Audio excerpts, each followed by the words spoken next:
ইসলামের নামে মসজিদের নামে তারা যা করেছে সেটা অত্যন্ত গর্হিত কাজ। মাননীয় মন্ত্রী, একটু পরে মাননীয় সদস্য আপনি বললেন, এই কারণে আমারও বলতে ইচ্ছা হচ্ছে। আপনার সেনবাগে যে অবস্থা, আমার দুর্গাপুরে তার চেয়ে ভয়াবহ অবস্থা। সামনে বিরাট বড় একটা পুকুর, এর পিছনে মডেল মসজিদ, একটা ব্রিজ করে মডেল মসজিদে যেতে হবে। ওই স্থানীয় লোকজন নাম দিয়েছে তাজমহল।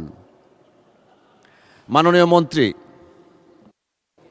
মানে স্পিকার কি বললেন লাস্টে? স্থানীয় লোকজন যেহেতু মসজিদের সামনে বিরাট বড় পুকুর, তাজমহলের দৃশ্যটা যেমন পানির সামনে বা পিছনে একটা আছে, ওইটা ওই রকম নাম দিয়েছে যে এটা দুর্গাপুরের তাজমহল।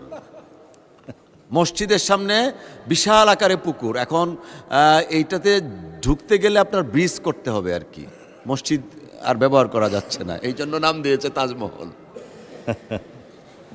ধন্যবাদ মাননীয় স্পিকার।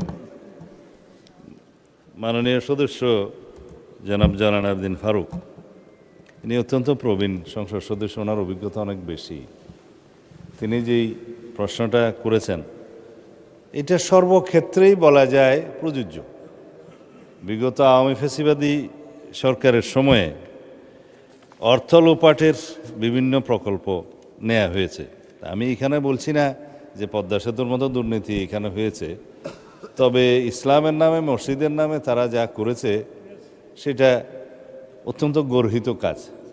মডেল মসজিদ অবশ্যই ভালো উদ্যোগ, কিন্তু এই মডেল মসজিদ নির্মাণের জন্য প্রকল্প ব্যয় প্রাক্কলন সেটা যথাযথ হয়েছে কিনা এটা একটা খুবই যুক্তিসঙ্গত প্রশ্ন।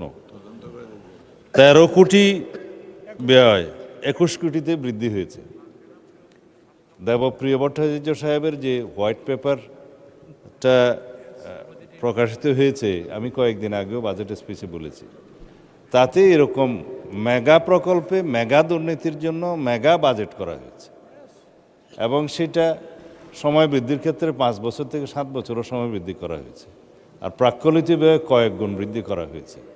দুর্নীতি করার জন্য প্রাক্কলনের মধ্যেই আগে ঢুকেছে, তারপরে দুর্নীতি হয়েছে, সময় বৃদ্ধি হয়েছে, ব্যয় বৃদ্ধি হয়েছে, তার উপর এখন 13 কোটি থেকে 21 কোটিতে কিভাবে গেল? এই মডেল মসজিদগুলোর সমস্ত প্রকল্প ব্যয় টোটাল কত ছিল, কতটা নাম্বার অফ মডেল মসজিদ হয়েছে, সমস্ত মসজিদ ওয়ারি সেটা তদন্ত পরিচালনা করার জন্য আমি আজকে মন্ত্রণালয়কে নির্দেশ দেব মাননীয় স্পিকার।